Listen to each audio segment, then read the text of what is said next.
Hello, I wanted to make a video to talk about the Crusade system, the narrative play system in Warhammer 40k 9th edition. Talk you through it quite quickly and then talk about why I think it's bad and what I would have done if I was Games Workshop.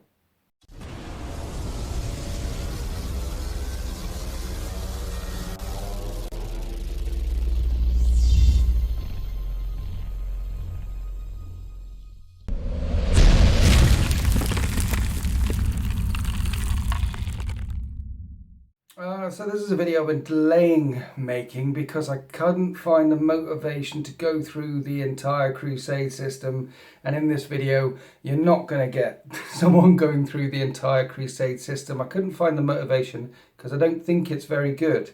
So what I'm going to do at the start of this video is run you through it and tell you what it is and tell you how Crusade works in narrative play. And then the majority of this video I think is going to be me ranting a little bit about narrative play. Now, I don't pretend to be an authority on narrative play. I don't pretend to be authority with anything when it comes to Warhammer 40k. I'm just a gamer like you guys out there who've been playing this game for a very long time, and a couple of years ago decided to put some videos up on YouTube sharing my hobby with the world, and for some reason it started to be a little bit successful, and then a couple of years ago I decided to try and start monetizing more of these videos through the deploymentzone.tv page so I could do this full time and live the dream and play 40k full time and make videos and battle reports on 40k full time, because the YouTube advertising stream is not enough money to do this full time unless you've got hundreds of thousands of subscribers. And with the exception of mini wargaming, battle report channels tend not to get that many. It's a niche within a niche within a niche. Lore channels are doing really well, and news channels, people like Kirioth and Chapter Master Valric, they're doing really well, which is good. The lore videos, the legends out there like Luton, they're doing really well. Which is really good. And then there's hobby specialists out there, I guess, like Midwinter Minis and Tabletop Minions, really like their stuff as well. And they're doing really well.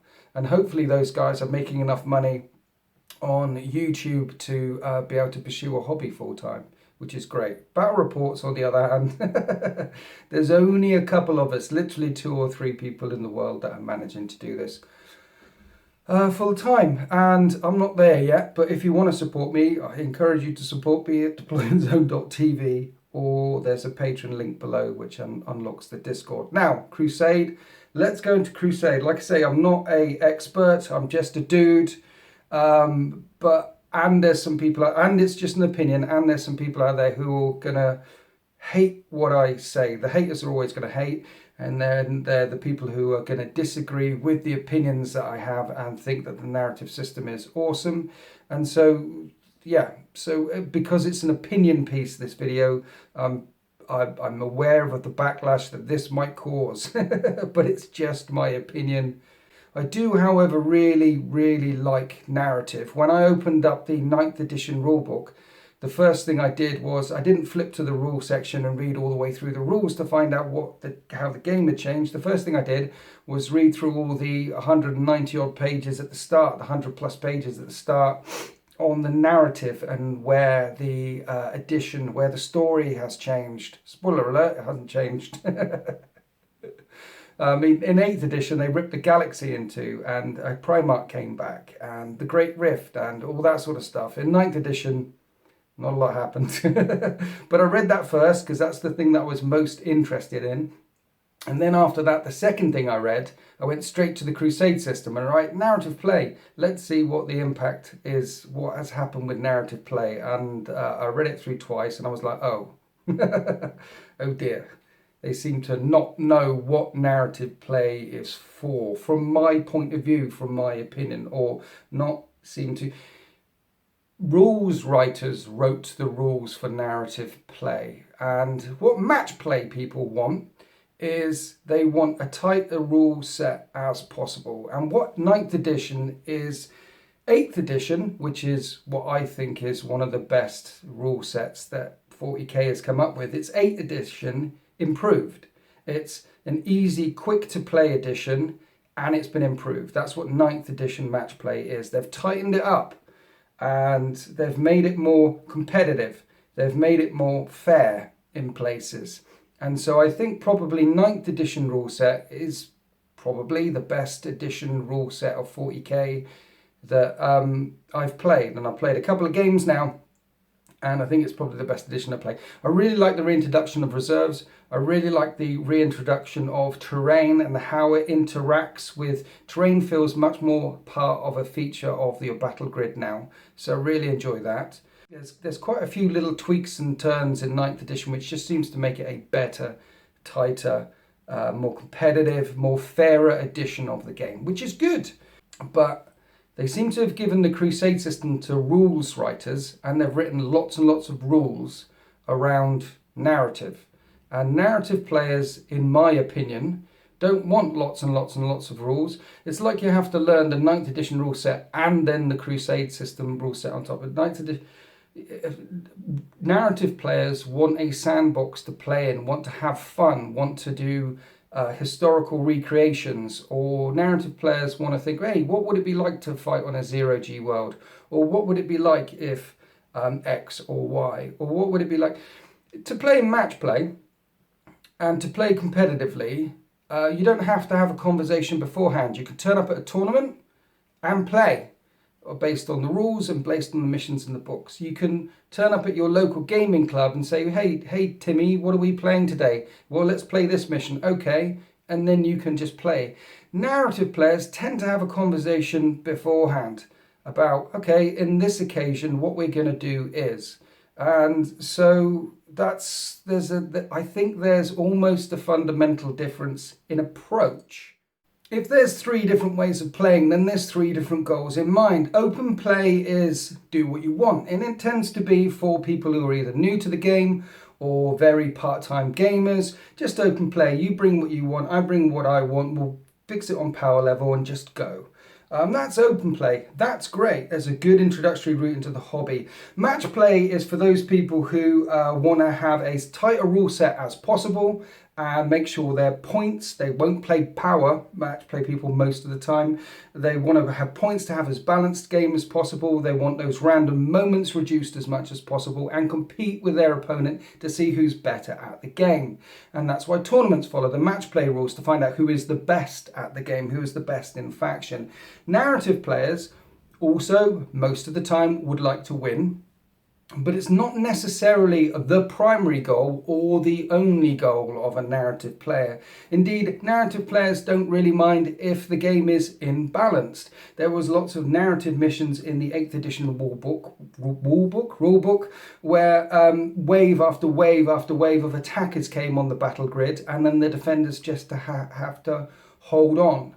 Most of the time, narrative players are more interested in the story, not all the time, most of the time, more interested in the story and playing out the narrative of the battle grids and the campaigns that they've set up on deploymentzone.tv. There's 6 narrative campaigns that we ran throughout Warhammer 40k 8th edition, and I didn't care whether I won or lost each of those narrative things. What I cared was I creating the best story that I could? Were there those hero moments where the captain stood in the doorway protecting the guys behind from the charges of Carnifexes coming in? And the same with my opponent. They weren't really interested in whether they won or lost. Well, they were interested in whether they won or lost, but they were more interested in those epic moments or playing on a battle grid where they had some significance to the whole system. If we lost here, then something else happened over there. Those linked play, narrative play sort of things. That's as important and sometimes more important to the narrative gamer than simply just winning. So let's have a look at the Crusade system and see how Games Workshop thinks narrative play should exist in Warhammer 40k 9th edition, because the first thing that you'll find when you flip to the narrative play page is it goes straight to Crusade. I hoped to open up the narrative play section and flip, and it would have some rules on narrative. Maelstrom of War is no longer in here. Surely this is where Maelstrom of War would be, and some additional thing. We'll get to that, get to what I would have done, but There should have been something else here first, but it goes narrative, Crusade forces, and then it's the Crusade system. So what is the Crusade system? Well, to play Crusade, which is narrative play in narrative 9th edition Warhammer 40k, you need this. You need an army roster with all your units in it, and you need one of these for every unit that you bring. This is like as well as the data sheet for the units that you bring, you need one of these for the units that you bring, because as the Crusade continues, as the campaign continues, your units gain benefits or battle scars. They gain things that will hinder them as the game continues. And this is one of the things that's a bit problematic straight away with the Crusade system, because say for example you might be in mission 6, 7, 8 of your Crusade, and you've got 10 new units in front of you, and your opponent has got 10 units in front of them, as well as all the unit special rules and the datasheet special rules for the units in front of you, and as well as all the 9th edition rules that you need to remember. And remember, you're playing Crusade here, you're a narrative gamer, so you might be playing this less often as those match play people who go to their local game shop every single week. You might be narrative gamers sometimes, opinion, but not all the time, tend to be more the Bay Area Pretzels gamer, which might play once a month, or might play a couple times in 1 month and then break for 6 weeks and a couple times in the next month. They tend to be more relaxed in their gaming patterns. Opinion, some of them. So you've got your data sheets in front of you, you've got the 9th edition rule set in front of you, and you've got these things here for every single unit that is in your Crusade faction. And these bring additional rules, the benefits and losses that you have for that particular unit as well. So when you're moving your units around the table, you've got to remember that this particular unit has a 5-up feel no pain. And it's also got this battle hardened ability, which means it rerolls runs. And it's also got this relic in it, and that's one unit. And then onto the other unit, which might be a aircraft, which has the hover mode and the VTOL mode and the hard to hit mode and the other things on your data sheet. And it's also got some combat tallies, and it's also got some battle scars, and it interacts with other. It's layers of complication kick in when you follow the Crusade system. So, Crusade factions. First up, it says your Crusade factions can be Imperium, Chaos, Eldari, Tyranids, Orcs, Necrons, Tau, Empire, and then it comes up with an order of battle, how you prepare for a Crusade system. And the order of battle is you gather your Crusade cards for your army, which I showed you. You've got battle experience and how experience works, how you gain experience throughout the Crusade system. And then rules around experience that you can never give it to swarms or drones. And then as well as experience, you've got to add up combat tallies, which are used to record battle statistics for units during a game. So experience, statistics, combat tallies. Then you get requisition points. Requisition points allow you to buy stuff for your army, such as, and here's the requisitions that you can get for your army. Upgrades for your army. So requisition points allow you can never gain more than 5 requisition points. Each battle play earns you 1 requisition point, win, lose or draw. You're not usable unless your relics, warlord traits and upgrades are not usable unless you purchase the appropriate requisition. Your warlord does not have a warlord trait. No model in your army has a relic. You cannot use stratagems to other upgrade units before a battle. You have to spend requisition points on buying your warlord a warlord trait. You have to spend requisition points on buying a relic. Named characters always have a warlord trait, even if they're not your warlord. And then there's rules on knight detachments as well. So that's how the requisitions function, and that's how it interacts with the core rules, getting rid of relics and At the very start, you have basically 0, well, you have 1 at the start. The things that you can do with requisition points throughout the Crusade campaign are increase your, and all of these cost 1 requisition point. You can increase your supply limit. You can buy fresh recruits, purchase this requisition at any time. Select 1 unit from your order of battle, your battle roster, bring them into the battle. You can rearm and resupply, purchase this requisition at any time, select one unit from your order of battle, and you can change any war gear and options available on that data sheet, providing that the data sheet allows it. So I'm going to change my X weapons on that data sheet to the Y weapons on that data sheet because that data sheet allows it. That costs you 1. Repair and recuperate. If any of your units from your order of battle have any battle scars which negatively affect them, you can repair and recuperate them, which means you pick a battle scar and remove it from their sheet. Psychic meditations is upgrades for psychers. So I'm going to read through this one to give you some idea of how these things work. Specialist reinforcements. Purchase this requisition when you add a Crusade card for a unit to your order of battle. If there is a stratagem that could upgrade this unit to give it either a better characteristic profile and or abilities, you can use that stratagem to upgrade that unit for free, even if you would not normally have access to such a stratagem unless your armory includes a specific detachment. Make a note of the upgrades afforded by that stratagem on that unit's Crusade card and add 1 to its Crusade points total for each command point that the stratagem would have cost. So plus 1 Crusade point if the stratagem would have cost 1 command point, plus 2 Crusade points if it would have cost 2 command points, and so on. This upgrade is permanent and cannot be removed or changed. You cannot use this requisition to give a character a relic or a warlord trait, and you cannot use this stratagem that upgrade the unit to be part of a specialist detachment. And that's specialist reinforcements for 1 requisition point. And they're all like this.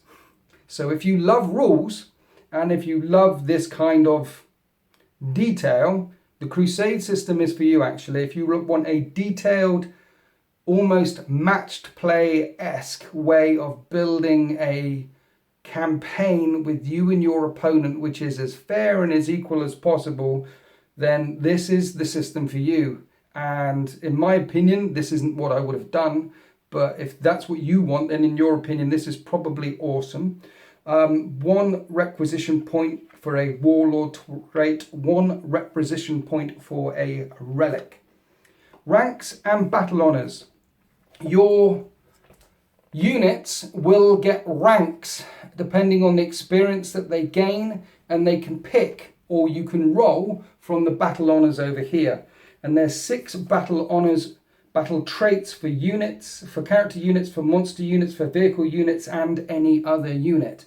And as they go up in experience, 0 to 5 experience points is battle ready, 6 to 15 experience points is blooded, 16 to 30 experience points is battle hardened, 31 to 50 experience points is heroic, and 51 plus experience points is legendary. And the battle honors that you can get for each of your units is either 0 or 1 or 2 or 3 or 4, depending on whether they're blooded, battle hardened, heroic, or legendary. And once a unit earns enough experience points, it will go up a rank, and each time a unit goes up a rank, it will gain a battle honor, and you can give it a battle honor, so a trait, a weapon enhancement, a psychic fortitude, or a crusade relic, and you note it down on its campaign sheet here.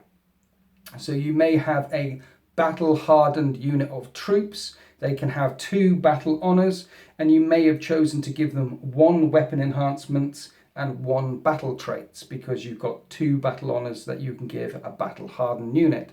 You may have then a unit over here which is a unit of elites, and you may give them, they may be heroic, and therefore they'll have some battle traits and some battle traits and some weapon enhancements. You may have a unit over there which is just simply blooded, and then you'll just give them some battle traits. And you'll need to remember these and write them down on all of these sheets along with the rules on the general data sheet for those units. There's loads of different battle traits, obviously, say that you can give units. So I'll give you an example. Here's an example of the first vehicle unit trait. It's called Enhanced Engines. Add 2 inches to this unit's move characteristics. In addition, add 1 to the advance and charge rolls made for this unit. You can give that to a vehicle. Here's one for any other unit, such as troops or elites. The first one is fleet of foot. Add 1 to this unit's move characteristics. In addition, add 1 to advance and charge rolls made for this unit. Here's the first one for the character units. Swift, the last one, sorry, let's do the last one. Tactical experience. While a character model from this unit is on the battlefield, roll 1d6 each time you spend a CP to use a stratagem, and on a 6 you immediately regain that CP. Monster units. Terrifying. Roll 2 dice when taking a morale test for an enemy unit within 6 inches of this unit and discard the lowest result. If both those dice rolls are the same, discard either one of them. So that gives you some idea of the battle traits that you can give some of your units. Let's have a look at some of the weapon enhancements that you can give some of your units as they rank up. We have, for example, ranged weapons, auto loader when resolving an attack with this weapon. Each unmodified hit roll of 6 scores 1 additional hit on the target, or something like accelerator, increase the weapon's range characteristic by 6. If the weapon has a minimum range characteristics, this remains unchanged. And then we have melee weapons. You can have razor edged, improve the weapon's armor penetration characteristic by 1, e.g. AP 0 becomes AP -1. Or you can have fleshbane, add 1 to the weapon's damage characteristics, and there's 6 different types of ranged weapons enhancements, 6 different types of melee weapon enhancements here. There's 3 different types of psychic fortitudes that you could give to psychic characters. One of them, for example, Adamantium will add 1 to the number of psychic powers this unit can attempt to deny in your opponent's psychic phase. Pick a psychic fortitude.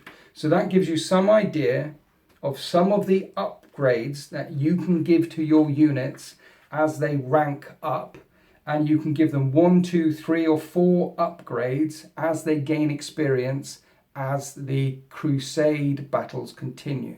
How do you gain experience points? You gain experience points for completing your agendas, which are like secondary objectives from match play game. We'll go into them. And you also get experience points for each unit by every unit that completes each battle gains an experience point.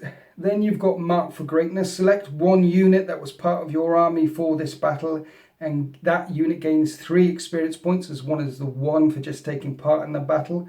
Dealers of Death. A unit gains 1 experience point for every 3 enemy units it is destroyed. And Agenda Achieved.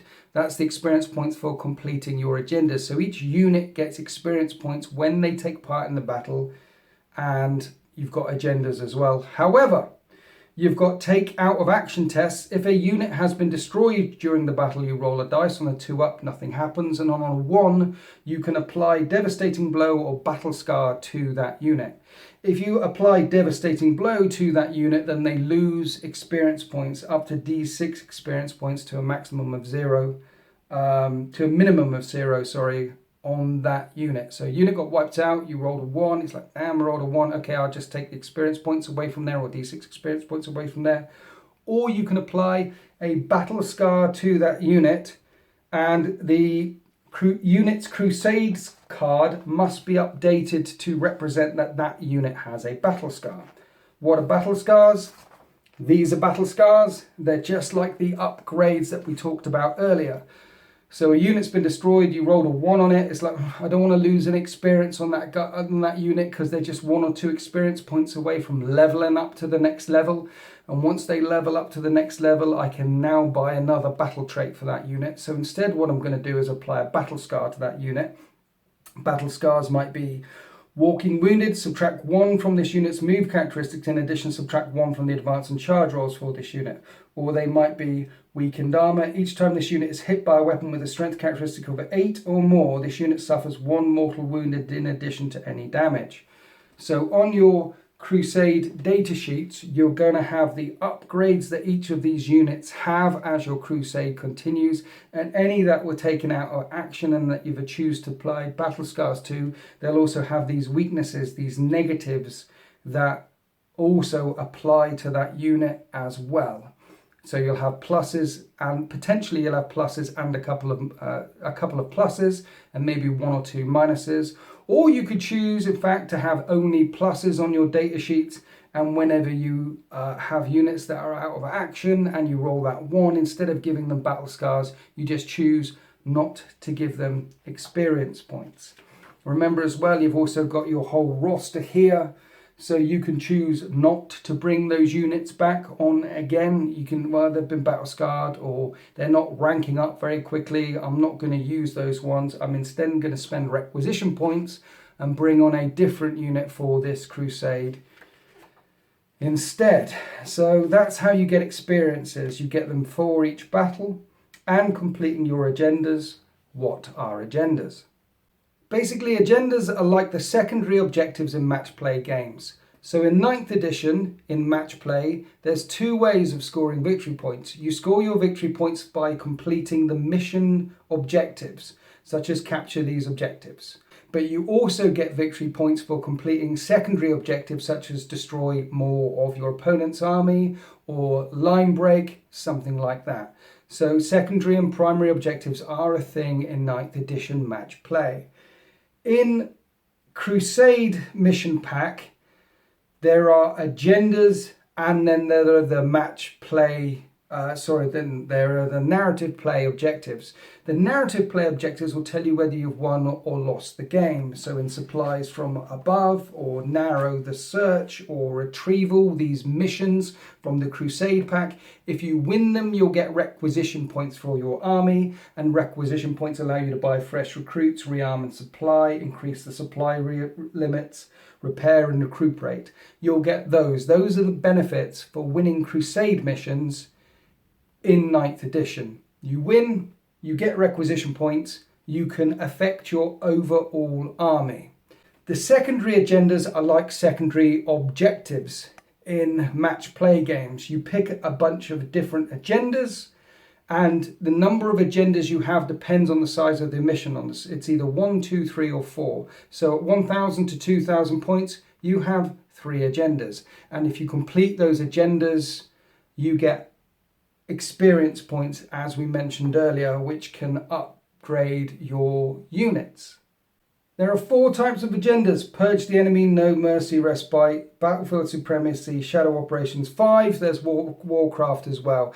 Just like in match play rules, in match play you can only pick an agenda, a secondary objective from each category. You can't pick 3 secondary objectives from one category, or 2 from one and 1 from the other. You have to pick secondary objectives from different secondary objectives from each category.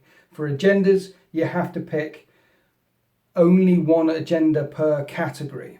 So you might have a Purge the Enemy agenda, which is you might pick is called Assassins. Keep an Assassin's tally for each unit from your army. Add 1 to a unit's Assassin's tally each time it destroys an enemy character. Each unit gains 2 experience points for every mark on its Assassin's tally. Then the other secondary agenda that you might pick is Shadow Operations, Secure the Area.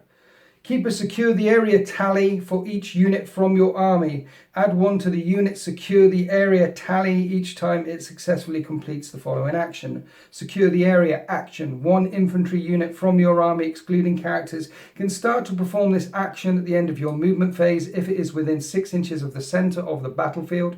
This action is completed at the end of your turn. Each unit gains a number of experience points equal to their Secure the Area tally. And that's one of the agendas that you could pick, and you'll get experience points equal to the Secure Area tally that you have at the end of the game. So, Crusade missions in 9th edition. You win or lose them, you get requisition points to affect the overall shape of your army, and you complete agendas, secondary objectives, as the game goes on, and the secondary objectives gives you experience points to alter the specific units in your army, to upgrade them, to buff them, to affect them with battle scars. And that's how you play Crusade. It's an ongoing rolling campaign where your army moves, and there's rules around how the structure of your army moves, and you gain, in most cases you'll gain 2 requisition points for winning and 1 requisition point for just turning up. That's in most cases. Some of the requisition points to change the shape of your army are fixed. It might say the victor gains an automatic supply limit requisition upgrade, and that's all it might say. But you'll get 1 or 2 requisition points for each Crusade mission that you play, and you'll gain experience points up and ground to affect your units for each mission that you can play. It's a rolling campaign that you will do with yourself, your friends, and it's a way of putting rules around an ongoing crusade campaign with your people that you know, or someone at a club that you decide to start a crusade thing with. And then the narrative section in this book ends. So the narrative section is only the Crusade system. So what do we draw from this? In summary, in 9th edition Warhammer 40k, there is not much difference between playing match play and Crusade play. Match play has secondary objectives and ways of scoring the primary missions. Crusade has secondary agendas and ways of winning the primary missions. What happens in match play is you add up the victory points from your secondary objectives and your primary objectives and to find out whether you've won or lost. In the Crusade, you gain experience points to upgrade your units from your agendas, and you gain requisition points for winning the missions to upgrade your entire army. But the missions function in a similar way. There's no maelstrom in here. There's no different ways of playing the main rules. The main rules are the main rules. It's just one has an ongoing effect. The Crusade system has ongoing effects for your army as you collect it over time. The match play doesn't. They just stand alone. So that's a problem because that's not all what narrative play is. Match play should be standalone competitive games, and the narrative system, the Crusade system, narrative system could be a Crusade system and so much more. I like the fact that it has got a Crusade system in here. I think it's overly complicated and I think it's too much for casual gamers to learn, but I also believe that there are some people out there who will absolutely love this and will follow this through with their friends, with their family, with the people at the clubs. There's some people out there that will love this, and there's a market for it, and they should have had a Crusade system before, and they've got one now. I like the fact that there is a Crusade system. What I'm saying is it's not for me, and it's not everything that narrative play is. But in this book, it is everything that narrative play is in 9th edition, but it shouldn't be. There should be 3 different ways of playing: open play, match play, and narrative play. And open play is for everyone, match play is for the people who want quick games, pick up games, and narrative play should be for people who want story, not just develop a crusade, not just have rules around how their army upgrades and how their units upgrade. The missions for narrative play should be different. The rules for narrative play, there should be exceptions, there should be universal house rules, there should be universal stratagems. So I'm now going to rant for a bit and talk about what I would like to see in 9th edition Warhammer 40k, or what I think they could have done and what they should have done. So imagine if you've turned to the back of the narrative section in here before you hit the Crusade, or after you've hit the Crusade bit, and the first thing it said was it talks about narrative gaming systems and different ways of playing the game, where the story is more important, where the story is always important, but where there's an emphasis put on story, there's an emphasis put on setting, and there's an emphasis put on unbalancing the game, like there was in 8th edition, where you had those attack and defend missions with the endless waves. It isn't necessarily about having the most competitive game and balanced game, but it is about having the most thematic game that you can bring. That's what narrative play is to my mind. And so what I would have done is straight away I would have had 6 rules that you could implement when you play narrative, 6 stratagems that you could implement when you play narrative, and 6 missions that you could play when you play narrative, and Maelstrom of War in here. That's what I would have done. So what would have happened is you could rock up at your local gaming club, or you could film a battle report and say, we're going to play this particular narrative mission and we'll include that rule. We'll add that rule in, and we'll add that stratagem in. Please turn to this page of the rule.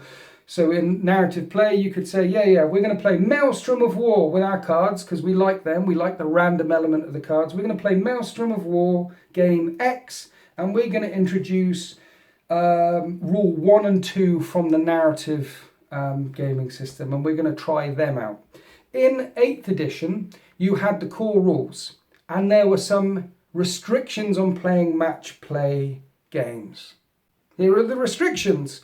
Match play, battle brothers, boots on the ground, limits of command, prepared positions, psychic focuses, strategic discipline, tactical reserves, tactical restraint, and targeting characters and understrength support units. The core rules were the core rules, and these were the restrictions that you had to play on the core rules when you played match play, because it imbalanced the game. And almost all of these core rules, with the exception of reserves probably, but I think all of them probably are now part of the core rules of the main rule set, which is a better thing because the core rules are tighter, they're improved, they're fairer, but there was a different way of playing narrative than there was to match play.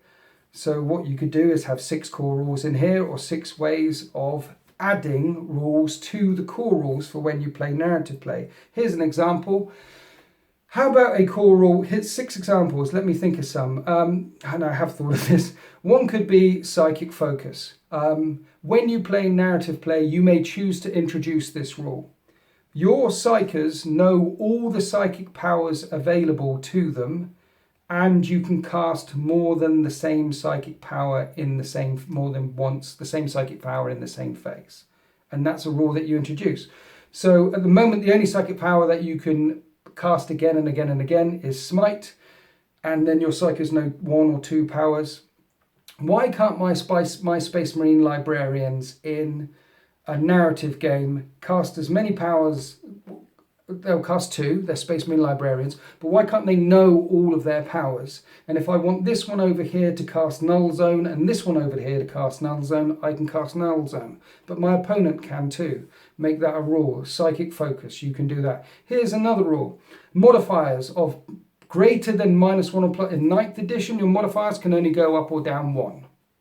Why I had not have a rule in narrative play saying modifiers can increase more than -1 or +1. They can go up or down more. There can be occasions where I'm shooting through that thing and I've got -1 to hit, and they're obscured, so they're -2 to hit, so they're just -2 to hit. It's narrative play. Vehicle facings, say you like vehicle facings. Again, these can be very simple rules. You can say if you're firing from the front, show a diagram. If you're firing at the vehicle, anything with a vehicle keyword from the front, it's got +1 toughness. If you're firing at any vehicle from behind, it's got -1 toughness. Here's another rule. How about something called Eye of the Storm? So the battle that is taking place is actually in the very center of a huge battle where there's 100,000 points worth of armies fighting each other.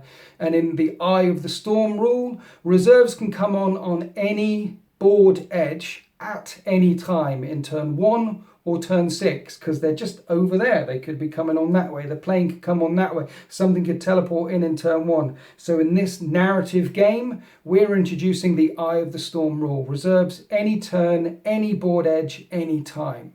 What essentially I'm saying is I think that narrative play should have house rules in it. And I think many narrative games, certainly the narrative games that I've stuck on deploymentzone.tv, have a lot of house rules in it. In this particular mission, we're going to use these rules. This is what we're doing here and this is what we're doing there. And these rules are agreed upon with the conversation with your opponent before the game begins. Going back to what I said at the very start, match play, you don't need to have a conversation with anyone. But in narrative, often you do. So I'm going to go down the club and play with my mate Gavin, and I give him a call beforehand and say, yeah, Gav, but when we turn up on Tuesday, how about we bring in the Eye of the Storm universal rule and that psychic focus thing, and we'll play one of the narrative missions. And he goes, yeah, okay. And then we turn up and we do that. Or you have that preamble at the club before you play a game. So I think narrative play could be different to match play because it has, say, just 6 very basic universal special rules, universal house rules in it, which you could choose to play. And then I'm filming a battle report for YouTube and say, hi, we're playing narrative mission X, Eye of the Storm, such and such. It's called the Relic, and we're using this particular rule set in it for this one. That's one of the things you could do. Another thing you could do is have 6 universal stratagems. In here, there's 7 universal stratagems in the core rules. Emergency disembarkation, fire, overwatch, do this, do that. There's 7. Imagine if there were 6 universal special rules and 6 narrative stratagems, universal narrative stratagems that you can only use in narrative games. Here's an example of one. For 0 CP, fire, overwatch.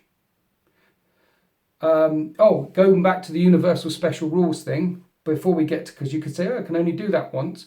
Put in a universal special rule in here that says, a universal house rule that says you can use, it could be called whatever you want to call it. It could be, but the idea that you can spend the same stratagem in the same phase.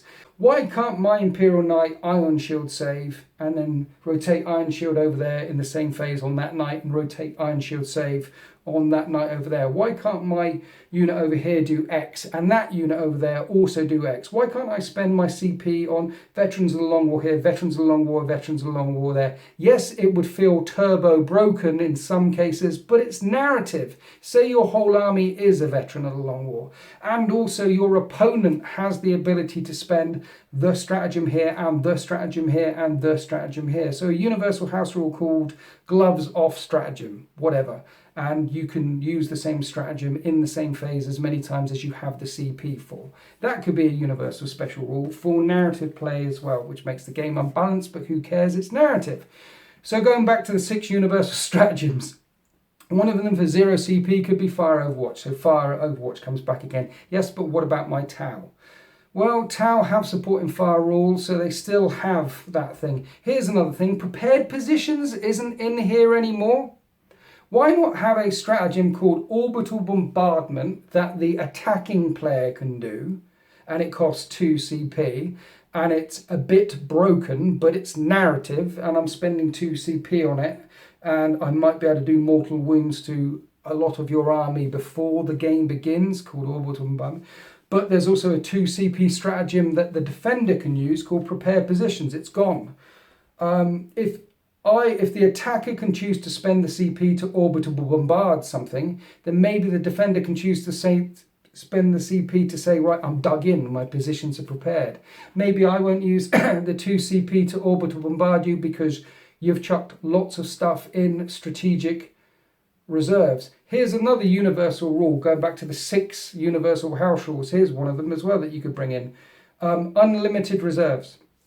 Reserve whatever you want. It doesn't have to be 50% or less of your army. Say you've got if I've got an entire drop pod army, in the core rules and in the narrative rules now, I can't reserve all of it. Why not? Why can't I, when I play a narrative game according to the fixed rules, why can't I have a whole army in drop pod reserves?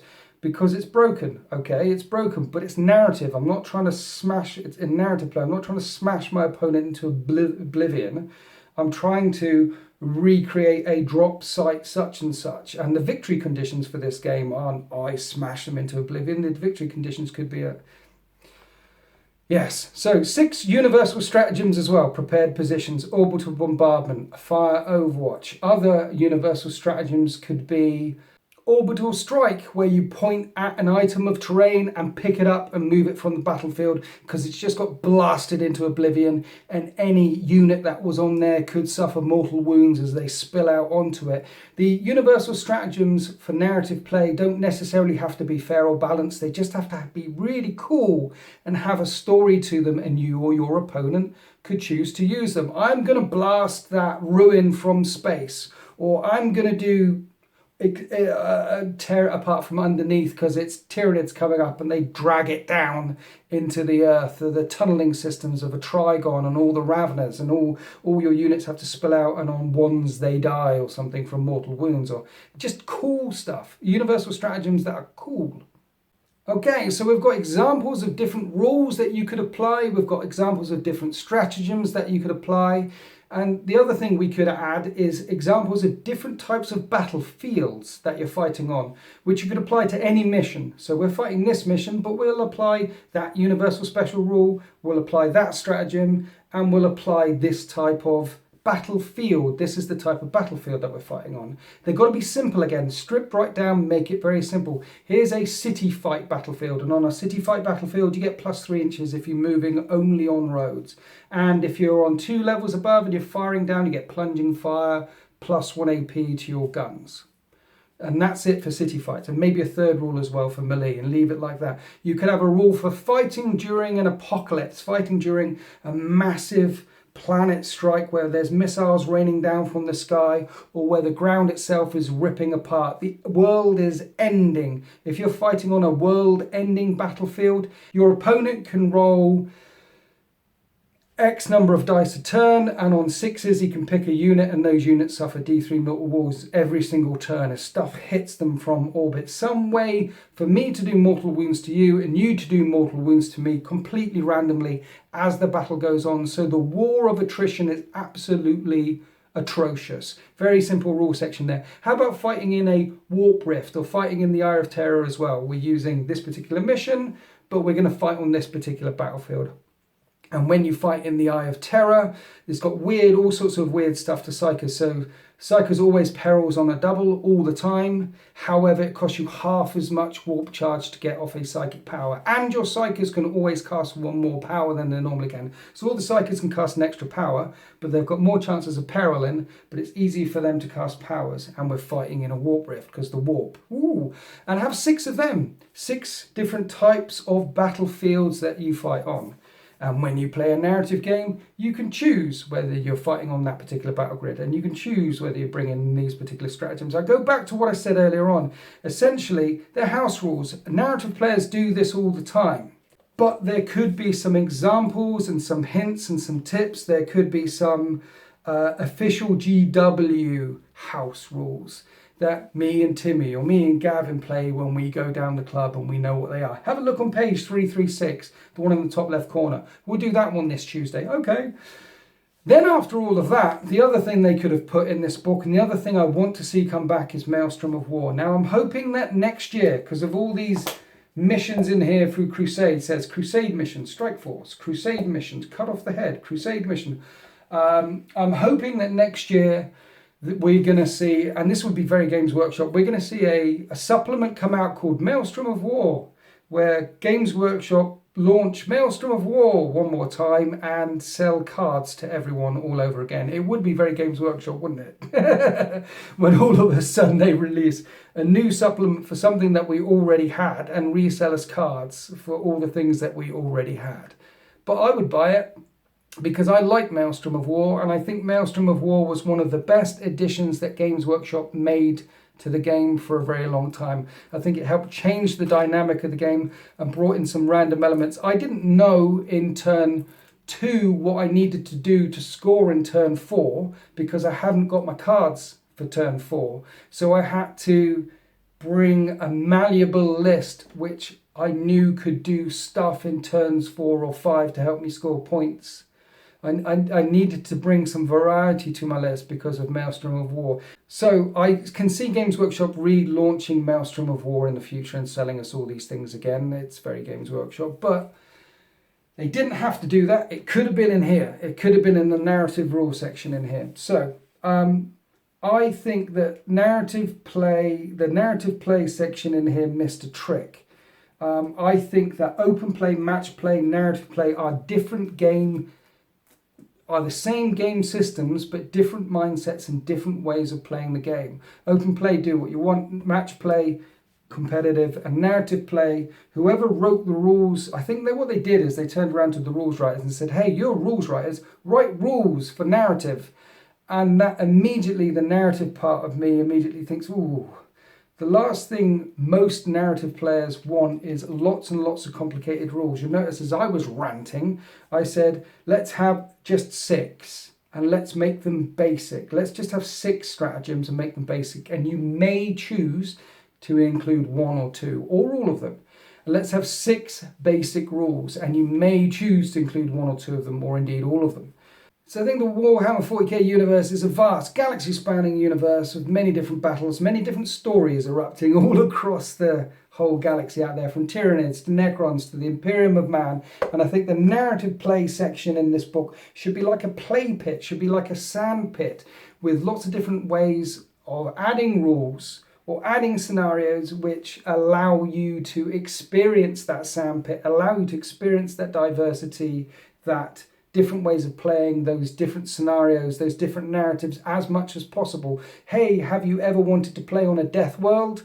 well, here's a mission on a death world and here's some stratagems that you might want to use, etc, etc. That's what the narrative section is missing in this book.